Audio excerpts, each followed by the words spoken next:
Hey there, my name is Julie Bayfan Balzer, and I have been a ScanNCut user for a decade, I think. I saw my first ScanNCut in a focus group, and I have always loved the scanner in the ScanNCut. It's one of the things that makes the machine so unique, so special, so user-friendly. Now, there is one type of scan that I get the most questions about. And so today, I thought I'd show you what you can do with that type of scan. Let's do it. So into my scanning mat, I have put this drawing I've done. It's really important that your drawing is made with a ballpoint pen or a pencil or just something that has a really thin line, because we're going to ask the machine to cut on the lines.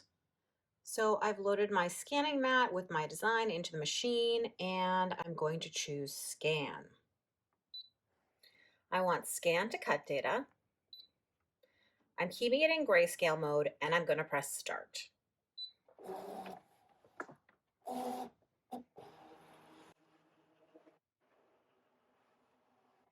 And now there are three scanning options. The one that I want is this one, the last one, where it has just a circle and a square. And what it's going to do is it's going to cut on the lines. That's why we had to have some very thin lines, because we wanted to cut on the lines. So I'm going to choose this one. And now I can see, based on everything that got darker, where it's going to cut. So I can see it's catching the bottom of the edge of my paper. So I'm simply going to drag the arrows in so that they snug up right around my puzzle that I've created. Then I'm going to hit preview. And if everything still looks good to me, then I can go ahead and say, okay. And I want to save it into the machine. You can also save it to Canvas Workspace, and you can also save it to a USB thumb drive. So let's go ahead and save it into the machine. So I'm going to say okay and go home. And now everything from this point forward is as you might use any cut file that you've saved. We retrieve the data. It's in the machine.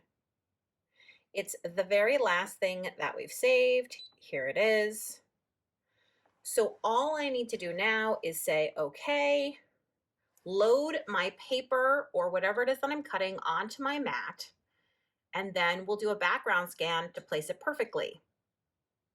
As a fun side note, I made this paper by stamping on it with a stamp that I made using my ScanNCut, and I did make a video several years ago about how to make foam stamps with your ScanNCut.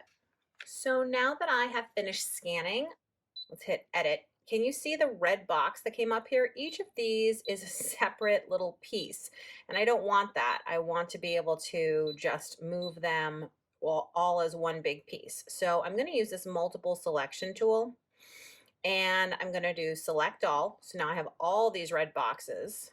I'm going to say, okay, object edit and group.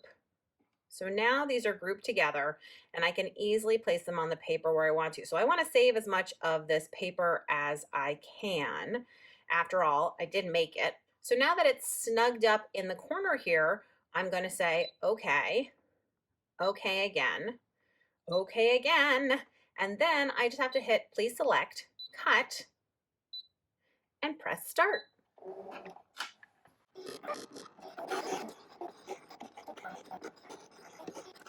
So now that it's done cutting, I'm just unloading the mat, and let's see how our puzzle looks.